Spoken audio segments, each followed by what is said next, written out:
Everyone, मी प्रियंका तुमचं सगळ्यांचं माझ्या ब्लॉगमध्ये स्वागत करते. सो मी आज ब्लॉग बनवलाय kitchen tips and ट्रिक्सवरती.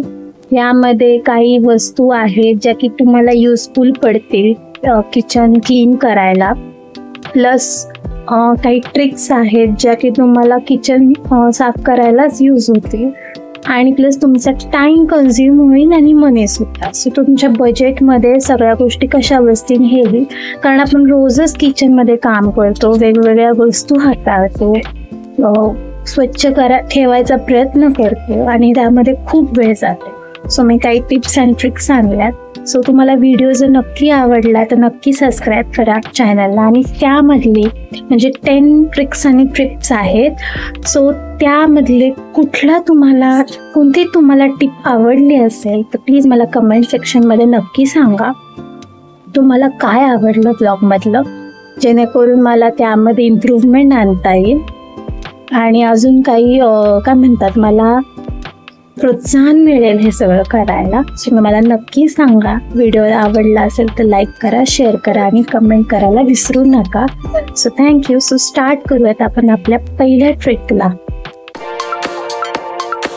So he trick number 1 आहे. जेव्हा पण आपण हा मसाला बॉक्स असा खोलतो तर त्याला बंद करायला आपल्याला एक झिपलॉक बॅग किंवा क्लिप किंवा हा मसाला दुसऱ्या बरणीमध्ये टाकावा लागतो. पण मी असं काही करत नाही. इथे काही फोल्ड्स आहेत. जर असे फोल्ड जर बॉक्सला मारले तर याची दुसऱ्या बरणीत ओतायची काही गरज नाही. सो असं काही फोल्ड्स मारायचे बॉक्सला.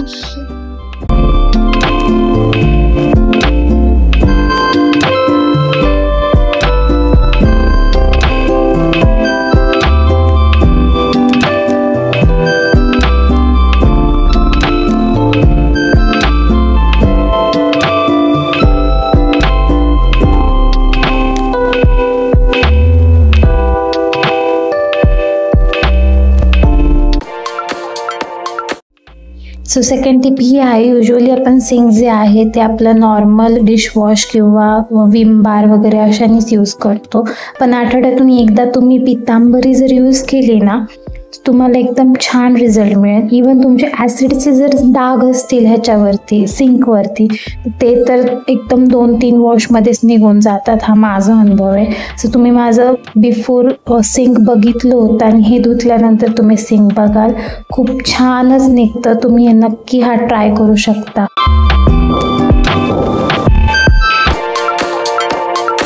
सो जेव्हा पण आपण पितांबरी यूज करतो ना तुमची स्किन ड्राय पडते किंवा नेल्स ब्लॅक होतात. हे सगळ्यांचे होतात का? सो माझेही होतात. सो त्या टायमिंगला काय करायचं, गरम पाणी घ्यायचं आणि त्यामध्ये शॅम्पू टाकायचा आणि तुम्ही हे 5 मिनटं तरी त्याच्यामध्ये तुम्ही हात ठेवाल, जेणेकरून तुमची स्किन जी आहे ती सॉफ्ट पडते आणि ब्लॅक पण होत नाहीत. सो ही ट्रिक ना माझ्या कलिगने सांगितली होती ज्या माझ्या बाजूला बसतात. सो मी ती फॉलो करते आणि बऱ्यापैकी त्याने रिझल्ट मिळालेला. ब्लॅक पडत नाहीत नेल्स. सो बऱ्यापैकी ते करायचं. तर इथं माझं पाणी खूपच गरम झालं होतं, सोडून मी गार पाणी मिक्स केलं. सो तुम्ही पण ट्रिक ट्राय करू शकता.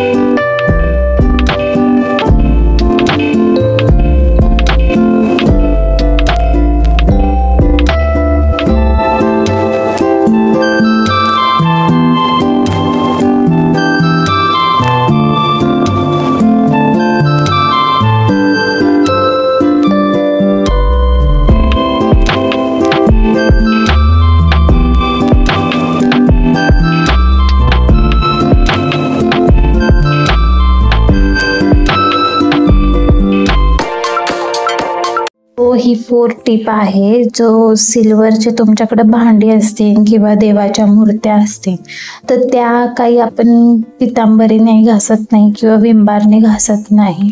जर घासली तर ते खराब होतात. हा माझा एक्सपिरियन्स आहे. सो मी इथे काय करते, जी कोलगेटची पावडर आपण जुन्या काळी वापरायचो सो ही मिळते, जरा शोधावी लागते. जे आपली बालाजी ट्रेडर्स वगैरे असतात ना छोटी छोटी दुकानं, तिथेही मिळून जाईल तुम्हाला. डीमार्ट वगैरे इथे नाही मिळणार. सो ती पावडर तुम्ही आणून ठेवा आणि जस्ट ही लावायची. तुम्ही बघू शकता लगेच त्याचं ब्लॅकचे कोटिंग असतं, म्हणजे ब्लॅक जे मळ असतो त्याच्यावरचा किंवा थर असतो तो निघून जातो आणि चांदीची भांडी किंवा मूर्त्या खूप चकाकतात.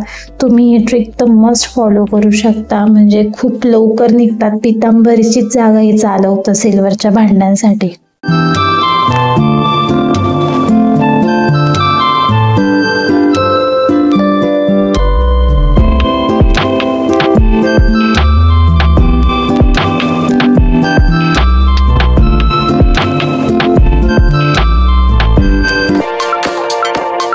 सो नेक्स्ट टिप ही आहे, जेव्हा पण तुम्ही पुदिना आणता घरामध्ये त्याच्यामध्ये त्याच्या स्टेम्स असतात त्या पाण्यामध्ये ठेवायच्या, जेणेकरून त्याला रूट्स येतात आणि असे थोडेसे पानं पण आलेली आहे. हे माझे 3 दिवस उलटून गेलेले ठेवून पाण्यात, आणि ते अशा ठिकाणी ठेवायचे जिथं ऊन येतं. तुम्ही गॅलरीमध्ये पण ठेवू शकता आणि मग जेव्हा हे असे पाणी येतात त्याच्या दुसऱ्या तिसऱ्या दिवशी तुम्ही कुंडीमध्ये तुम्ही लावू शकता. सो इथे तुमची प्रत्येक वेळेस पुदिना आणायची गरज नाही.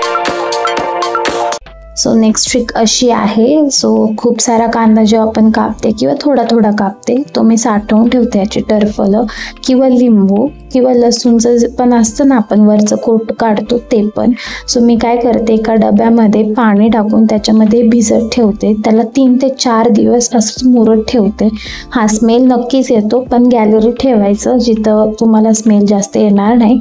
सो हे मी गॅलरीतच ठेवते. हे 3 दिवस 4 दिवस झालं, हा डबा भरला आणि स्मेल यायला सुरुवात झाली की ह्याचं 10 पट पाणी करायचं आपलं, म्हणजे साधं पाणी मिक्स करायचं आणि हेच पाणी ना तुम्ही कुंड्यांमध्ये टाकायचं. झाडांना छान फुलं येतात. ॲज काय म्हणतात फर्टिलायझर वर्कआउट होतं आणि खूप छान झाडं येतात. माझा पर्सनल एक्सपिरियन्स आहे. नेक्स्ट टिप अशी आहे की शेंगदाणे आपण कढईमध्ये भाजतो, त्याला जवळपास 10 ते 15 मिनटं तुम्हाला द्यावेच लागतात, किती फास्ट गॅस केला तरी, आणि कंटिन्युअस हलवत बसावं लागतं. पण इथं मी एअर फ्रायरमध्ये शेंगदाणे भाजते. सो हे एअर फ्रायरमध्ये पण छान भाजून होतात. 5 मिनटं लागतात ह्याच्यासाठी, 5 मिनटावर लावते. तुमच्याकडे ओव्हन असेल तर ओव्हनमध्ये पण तुम्ही ट्राय करू शकता, खूप बेस्ट रिझल्ट येतो. आणि तुम्ही त्या कामामध्ये ते काम चालू असताना दुसरं काम पण छान करू शकता. तुम्ही बघू शकता इथे किती छान शेंगदाणे भाजले गेलेत. सो ही आमच्या वहिनींची ट्रिक आहे. मोस्ट ऑफ त्या ओव्हनमध्ये करतात, पण मी एअर फ्रायरमध्ये करते. सो जेव्हा पण आपण खूप सारा कांदा फ्राय करतो मसाल्यासाठी किंवा बिर्याणीसाठी, तर त्या टायमिंगला खूप वेळ लागतो. म्हणजे जवळपास मला बिर्याणीसाठी जर करायचं असेल तर अर्धा 25 मिनटं 20 मिनटं जातातच कंपल्सरी. पण त्या टायमिंगला एक मी ट्रिक शोधून काढली. काय करायचं, जेव्हा पण आपण कांदा फ्राय करायला टाकतो तेलामध्ये, त्यामध्ये ना थोडासा बेकिंग सोडा ॲड करायचा, म्हणजे 1 पिंचच करायचं, 1 चिमूट, जेणेकरून लवकर फ्राय होतो. तो जिथं मला 25 मिनिट लागायचे तिथं माझे 10 मिनिटात कांदा पटकन फ्राय होतो आणि एकदम मस्त त्याला पाणी पण सुटतं. खूप छान फ्राय होतो. तुम्ही ट्राय करू शकता. बिर्याणीला तर मोस्ट युजफुल आहे. म्हणजे इथं वेळ कन्झ्युम होतो, तुमचा गॅस कन्झ्युम होतो, म्हणजे मनी पण कन्झ्युम झाला.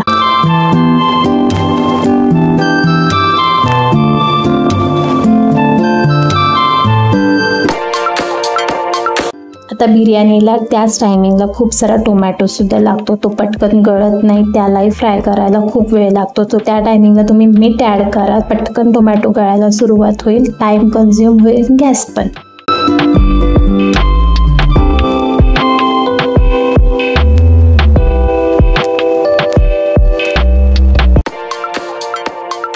नेक्स्ट ट्रिप जी आहे ती गॅस रिलेटेड आहे. माझा गॅस बघा काय अवस्था झाली आणि भरपूर सारखा तेलकट होतो आणि जे कधी कधी धुतो गेला ना की तेव्हा सुद्धा भरपूर सारं काळं होतं, म्हणजे जळून. सो या टायमिंगला काय करायचं, हे असे ब्रश मिळतात मिशोवरती. हे मला 60 रुपीजचे 3 मिळाले. एक सॉफ्ट मीडियम हार्ड असतो.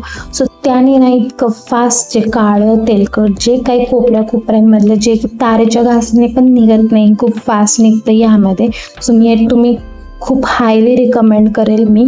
ते खूप फास्टमध्ये हे सगळं वर्कआउट होतं याचं, खूप इझिली. सो तुम्ही नक्की ट्राय करू शकता. तुम्ही बघू शकता लास्टला रिझल्ट किती छान आहे आणि एकदम बारीक बारीक जे तेलकटचे दाग आहेत, थर आहेत, काही असो, जे बटनांच्या इथले पण घाण असते ती सुद्धा ह्या ब्रशने खूप छान निघते. शुअरली तुम्ही ट्राय करू शकता. ह्याची लिंक पाहिजे असेल तर तुम्ही मला कमेंट सेक्शनमध्ये लिंक लिहा. मी नक्की तुम्हाला लिंक डिस्क्रिप्शनमध्ये ॲड करून देईन.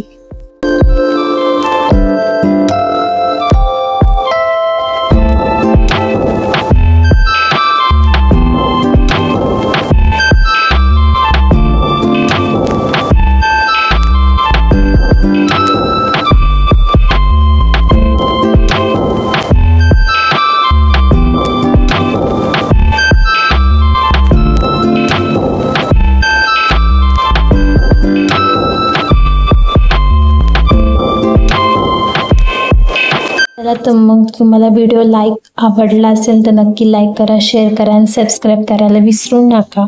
आणि जी कोणती टिप तुम्हाला जास्त आवडली ती कमेंट सेक्शनमध्ये जरूर कळवा. थँक्यू.